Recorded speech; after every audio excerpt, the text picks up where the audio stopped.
Hi, and welcome to this week's episode of Product Pet Testers, or as we like to refer to ourselves as PPT. This week's episode, we're going to talk ferrets. More importantly, we're going to talk ferret litter boxes and the messes they love to make. So I have a guest with me today. You are the proud owner of how many ferrets? 5.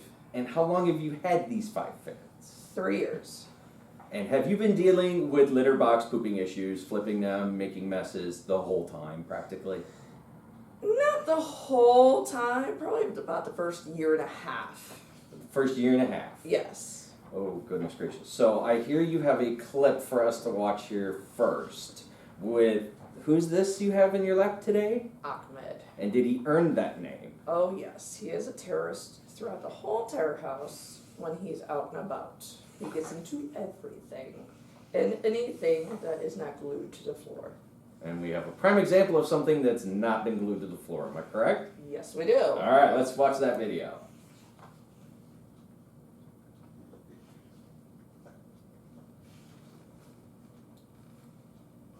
Okay, so apparently he likes to work alone. Sometimes. Other times, 1 or 2 of my other ferrets will come and join him in the litter box. Flipping Olympics begins? Yes. Yes. So now they're generally diggers and rooters anyways, right? Because they're part of the what family? They're necessarily part of the minks and the weasels. Oh boy, here we go. Okay, now he's under it. That is his favorite game to play. Which is, how far can I fling my poop? Correct. Or how fast can I dump my litter box and make a mess? And I see these look like fresh-looking litter boxes, but does he non-discriminatory? Does he like them when they're more filled with poop, or does he like them better when they're fresh? He doesn't care. Okay, yeah, that makes sense.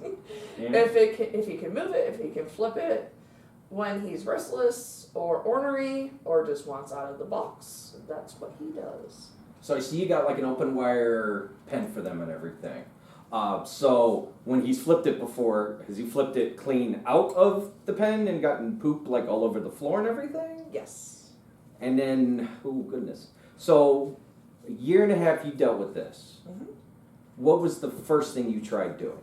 I thought about trying double-sided Velcro. Okay. Because I figured it would stick to the bottom of the cage, it would stick to the bottom of the litter box, and it would stay. And how long did that work? About 6 months. Okay. So what do you think made it not function as well later on as it did initially? Well, Velcro, you know how it has material. As you pull apart, the fabric.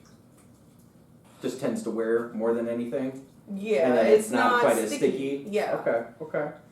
And we have somebody new joining us now. Who is this? This is Kratos. And how old is Kratos? He is 3. 3. Now, I forgot to ask, how old was Ahmed? 1. 1? I have 2 that are 1, 1 that is 2, and 2 that are 3. That are 3. Now, does he tend to be quite as rambunctious as Ahmed? No, he's quiet and mellow. He was my surgery baby. Okay. Now, is he an avid litter box thrower flipper? No. No. Okay, so he tends to be the better example of what the rest of them should fall in line and do. Yes. Okay. So we talked about the Velcro. We talked about how it tends to wear down over time. It's not quite as sticky and adhesive, and it doesn't function just as good for a longer period of time. Right. So now you tried something else. What did you do next?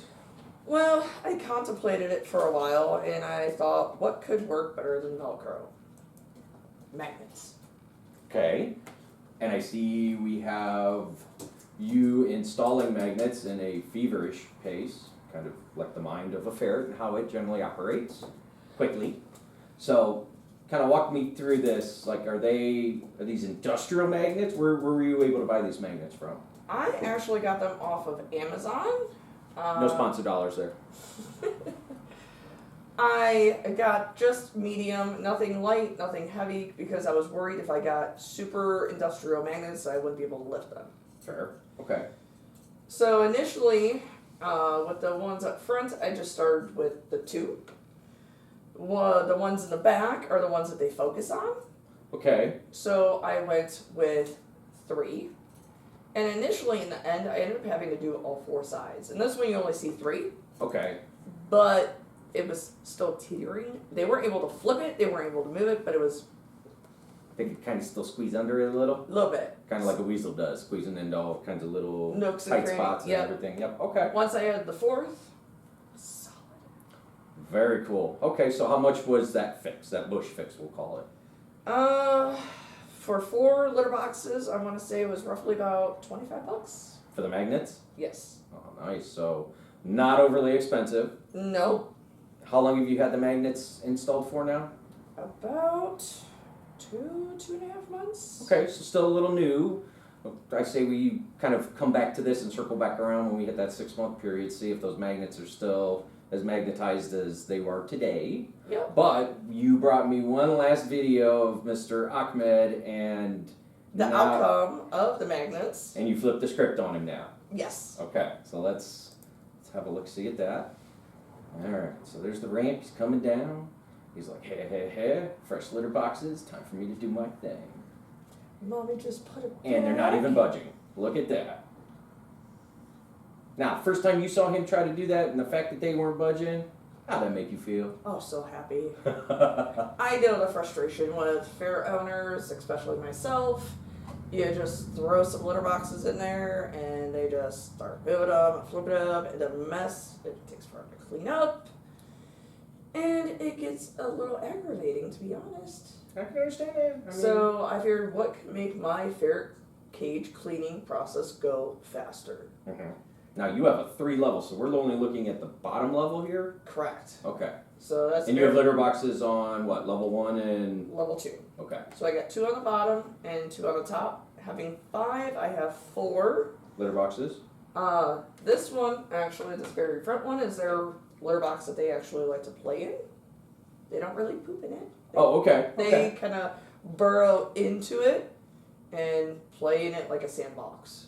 Do they sleep in it? No. Oh, okay. Thank God. Well, but they don't play in the one that they generally fill with poop. No. Oh, okay. So 3 out of the 4 they poop in, but that front one they So consider that as he squeezed himself in between. Yep, you can see his nose. But the second he tries pushing it up, those magnets are just fighting him. And that one was with the 3, and you see it moving a little bit. Okay. So when I put that 4th one in, it doesn't budge at all. Oh, look at him. He just looks so defeated. He's like, what is going on now? Why can't I move my litter box? Yeah, And then he's gonna go top. He's gonna try and go to a different angle at it. Yep. They don't quit once they get their tunnel vision into something, do No, they don't. They are determined. Oh my goodness. We're Oh yeah, gonna yeah, bite yeah. it. Now I'm gonna bite it. Look at him. Eventually he gets defeated and he goes back upstairs and goes to sleep. Well, he tired himself out, is what he did. Yep. Oh my gosh. And then no issues with any of them. Like they haven't tried working in pairs to flip these, have they? Yes. 2 to 3 of them do. Try to get in there together. Yep. And Nope. nothing. Nope. And that's only with 4 magnets. Yep. So Ahmed, Mittens, and Snowflake are my 3 that he's the worst. Well, obviously you earned the nickname Ahmed. But Mittens pairs up with him. They're like best friends. And they're partners in crime. Yep. Okay. And then Snowflake gets a little jealous and sometimes feels a need to help them out. So 3 of them have tried attacking the litter boxes with 4 magnets and nothing. Nothing. No litter outside because I see all the holes and everything in here. Nothing. Well, I mean, they might kick in it a little bit, but no. Wow. Yeah. So as you folks can hear it, straight from not only a ferret owner, but a 5-time ferret owner, that's a whole lot of poop. That's a whole lot of messy litter. And going from Velcro to magnets. Magnets. Magnets. It's that simple, guys. Hey folks, that wraps it up for this episode of PPT. If you have any products in the future that you'd like us to test, ideas you'd like us to bring to life for you, make sure you add it into the comment box. Don't forget to hit like and don't forget to subscribe. We'll see you next week.